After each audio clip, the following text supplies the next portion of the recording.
ఉన్నాడా, నా తిరుపతి వెంకటేశ్వరుడు ఉన్నాడా? ఎందుకున్నా నీ దగ్గర నేను? నువ్వు ₹1 వచ్చి వెంకటేశ్వరం తీసుకొస్తావా? నువ్వు గంగానందం తీసుకొస్తావా? బిస్మిల్లా ఖాన్ ఎంత గొప్ప విద్వాంసురండి.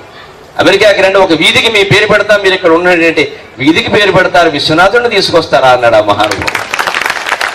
కాశీ విశ్వనాథుని ఆలయంలో మొట్టమొదట స్వామికి మేలుకొలుపు పాట పాడేవాళ్ళు ముస్లిం కుటుంబం. అది నా జాతి చరిత్ర, అది నా దేశ చరిత్ర.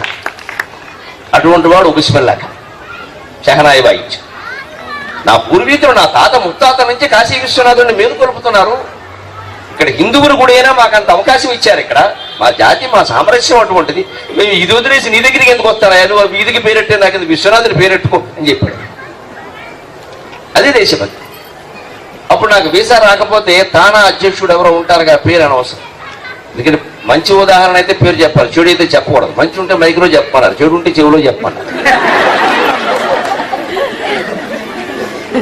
సభ బ్రహ్మాండంగా జరిగితే అది మైక్లో చెప్పాలి. ఎవరు తేడా వచ్చేందుకు అప్పాల ప్రసాద్ గారిని పిలిచి చెవులో చెప్పేస్తాం, తర్వాత ఇంకోసారి జాగ్రత్త పడినారు. అందుకని మైక్లో చెప్పకూడదు, తప్పదు. అంతా మన కుటుంబమే కదా, ఏవో ఉంటాయి దానికి. అందుకని ఆయన ఫోన్ చేసి, you are misfortunate mister Narasimharao that you didn't get a visa, we tried a lot. నాకు మండింది. You are misfortunate mister president that you have not able to listen my words. నా మాటలు వినలేదు, నువ్వు దురదృష్టవంతుడు. నేను వీసా రాకపోతే వీసా నేను దురదృష్టవంతుడు. నేనెందుకు దురదృష్టవంతుడిని? భారతదేశంలో ఎప్పుడు పుట్టానో నేను అప్పుడే అదృష్టవంతుడిని. నన్ను దురదృష్ట ప్రశ్న లేదు. ఈ వీసా కోసం నేనేడిచానా, నువ్వేడిచారా? మొట్టమొదటిసారి వెళ్ళేటప్పుడు ఇలా మాట్లాడేది. ఎందుకంటే వివేకానందుడు పుస్తకాలు చదువుకున్నాం, రక్తం నిండా ఆయనే ఉన్నాడు మహానుభావుడు. ఇంకో మాట రాదు చూడడం. నా కోసం నువ్వేడిచి వీసా రాకపోతే యు ఆర్ మిస్ఫార్చునేట్ అదో ఇంగ్లీషు, నువ్వు అది కూడా తెలుగులో ఏడవకుండా. కనీసం దురదృష్టవంతుడన్నా ఆనందించేవాడు, తెలుగు మాట్లాడాడు. తిట్టడానికి కూడా తెలుగు పనికిరాదా? దానికి స్టూపిడ్ ఈడియట్ ఏదో మాట అర్థం మనకి తెలియదు, వాడికి తెలియదు. ఇది మళ్ళీ English. You are misfortunate mister Narasimha, mister president, you are misfortunate that you people of American Andhras are not able to listen my words అని. అంత ఒళ్ళు ఊరుకోలే. పద్యం మన ఆయుధం కదా, ఓ పద్యం రాసి పంపించే ఫ్యాక్స్. తలుపు తట్టిన అవకాశములను వదలుకొనుట పాడిగాదని కొంత కొసరినాను. నువ్వు నా ఇంటి తలుపు తట్టావు. తలుపు తట్టినప్పుడు తలుపు తీసి పాలు మజ్జిగ ఇవ్వడం నా ఇంటి సంప్రదాయం, నా దేశ సంప్రదాయం. అతిథులను మర్యాద చేయడం నా దేశ సంప్రదాయం. అందుకని నేను తలుపు తీసాను. నేనే నీ తలుపు తట్టలేదు. తలుపు తట్టిన అవకాశములను వదలుకొనుట పాడిగాదని కొంత కొసరినాను. వచ్చేనా మేలు రానిచో బాధ లేదు, వచ్చేనా మేలు రానిచో బాధ లేదు, మెరిక ముందర అమెరికా గరిక పాటి. నేను మెరికా, నీ దేశం పేరే అమెరికా. అమెరికా కాదు, దిక్కుమాలిన దేశం. బ్రాహ్మణుడు అబ్రాహ్మణుడు, పండితుడు అబ్రాహ్మణుడు, అపండితుడు, సత్యము అసలు. అలాగే అమెరికా ఇంటూ అమెరికా వ్యతిరేకవాదం అండి. అక్కడ మెరికలు ఎవరు లేరు, తెలివితేటలు లేని మందకొడి వేధవులు ఉంటారు. ఈ దేశం పేరే అమెరికా, మెరికలు లేరని చెబుతున్నావు. మెరికలు లేక నన్ను పిలిచావు, మెరికలు ఉంటే నన్ను ఎందుకు పిలుస్తావు? మెరిక ముందర అమెరికా గరికపాటి. నేను మెరికా, నువ్వు దేశమే అమెరికా. నా ముందు నువ్వే గరికపాటిపో. నా ఇంటి పేరు కాదు, ఇది నీ ఇంటి పేరు అని చెప్పి. జీవితంలో ఎప్పుడు సంతోషంగా ఉండాలంటే నేను కుటుంబాలు, పెద్దవాళ్ళు, అమ్మాయిలు అందరూ కనపడుతున్నారు కాబట్టి చెబుతున్నా. వచ్చిన మేలు రానిచో బాధ లేదు. ఇది ఇండియన్ ఫిలాసఫీ. వస్తే ఏదైనా అవకాశం మంచిదే, రాకపోతే బాధ ఏం లేదు. ఈ తత్వమే జీవితం అంతా హాయిగా ఉండేలా చూసి. ఇవాళ విద్యా వ్యవస్థలో ముఖ్యంగా చిన్నపిల్లలకి ఈ మాట చెప్పట్ల. వచ్చి తీరాలి, వచ్చి తీరాలి, you should get a rank, otherwise your life is waste అనేసరికి ఆ ర్యాంక్ కాకపోతే అమ్మాయి మేడం నుంచి దూకి చచ్చిపోతుంది. ఎందుకు ఆ ర్యాంక్ వేదవ ర్యాంక్? 270 అవధానాలు చేశాను నేను, శతావధానాలు చేశాను, సహస్రావధానం చేసి 21 రోజుల్లో 1000 మంది పండితులు కూర్చుని అడిగితే 1000 పద్యాలు చెప్పి 21వ రోజు 9 నుంచి రాత్రి 9లోగా 1000 పద్యాలు ఏకధాటిగా అప్పగించాం. సహస్రావధానం అంటే అది. ఎక్కడ పుస్తకం చూడడం, కంప్యూటర్ వాడకుండా, టేప్ రికార్డులు వాడకుండా. కానీ నాకు తెలుగులో 72 మార్కులు వచ్చాయి, అంతకంటే ఎక్కువ రాల. ఎందుకంటే మేము మార్కులు మాస్టర్లు వేసేవారు కాదు, మేము తెచ్చుకునేవారు. వేస్తున్నారు, మీరు తెచ్చుకోవట్లా, వేస్తున్నారు. ఎందుకంటే తల్లిదండ్రులు వెళ్ళి మా అమ్మాయికి మార్కులు రాల, ఆ వేసేస్తే అడగకుండా ఉంటారు. ఎందుకు వచ్చింది వేసి ప్రతి వాడికి 25కి 25 వేసే గొడవ. దాసరి నారాయణ సినిమా తీసాడు, ఎమ్మెల్యే ఏడుపు. అందరూ ఉప ముఖ్యమంత్రులే, ఎవరికి ఏ పదవి లేదన్నాడు. ఏ మంత్రి వరకు అందరూ ఉప ముఖ్యమంత్రులే, ఎమ్మెల్యేలు అందరూ ఉప ముఖ్యమంత్రులే, గొడవ లేదన్న. అలా మార్కులు వేస్తున్నారని మనం తెచ్చుకోవట్లా. అందుకే ఇవాళ పాఠశాలలో ఆగస్టు 15 జరిగితే 4 ముక్కలు మాట్లాడని ఎవరన్నా అబ్బాయిని పిలిస్తే వాడు కాగితం రాసుకొస్తారు అక్కడ. You got independence and August 15th Nehru Gandhi and so many fought ఎవరో తెలియదు. అది కూడా చూసి చదువుతాడు. ఓకే థ్యాంక్ యూ స్వీట్ ఇచ్చేయండి పోతా. ఇంతకు మించి 2 ముక్కలు తెలియవు నీ దేశం గురించి. అటువంటి విద్యా విధానం ఉంది. అందుకే నేను స్పష్టంగా చెప్పాను, ఫ్యాక్స్లో పద్యం పంపించేబట్టి.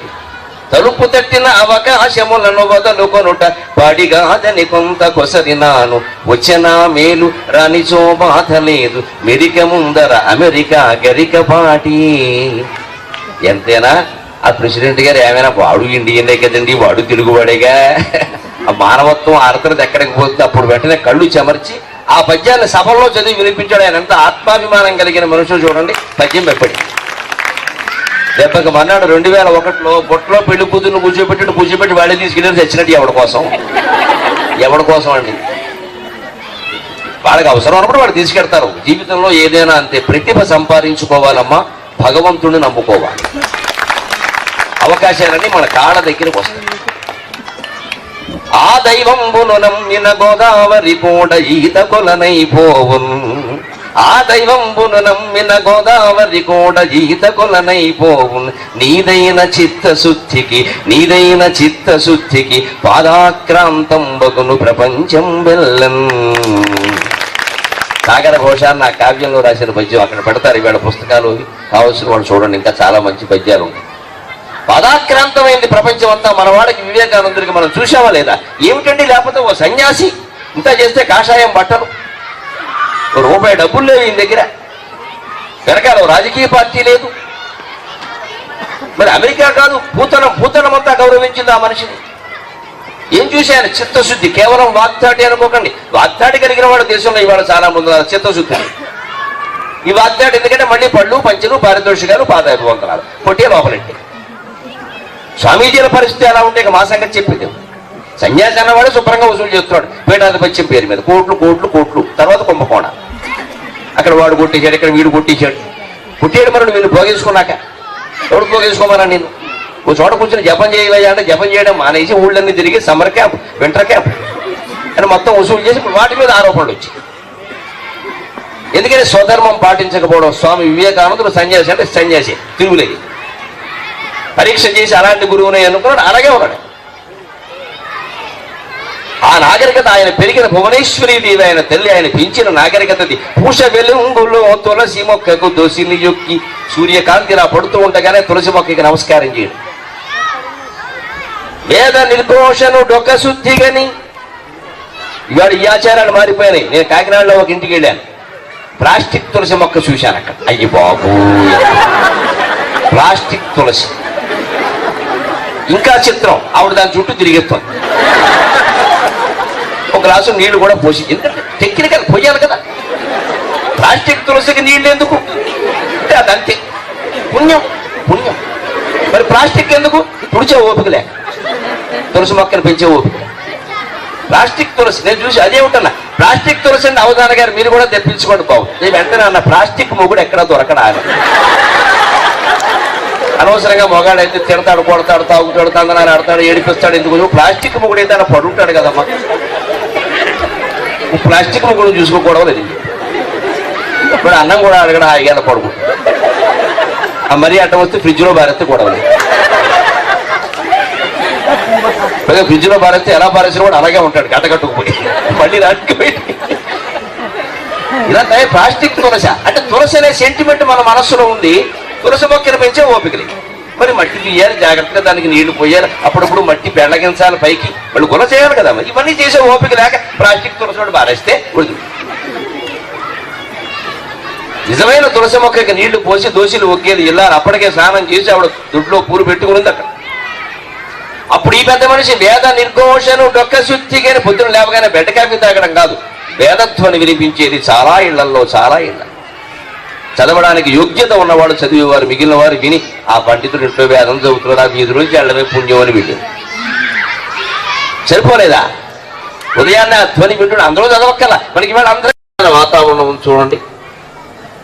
ఇటువంటి వాతావరణంలో మీరు మాట్లాడుతుంటే కేవలం మీ మాటల కోసం మేము వచ్చి ఉన్నాం ఇక్కడ. ఇంత ఆదరణ మీ ఇండియాలో మీకు లభిస్తుందా? మీ ఇండియా గొప్పతనం ఏమిటి అన్నారు.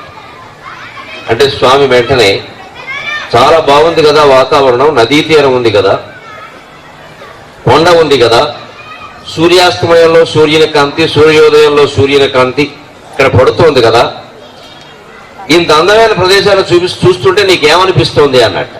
ఇప్పుడు ఒక స్టార్ హోటల్ కట్టాలని ఉంది అన్నట్టు. అదే నీకు నాకు తేడా, నేనైతే గుడి కడతాను అన్నట్టు స్వామి.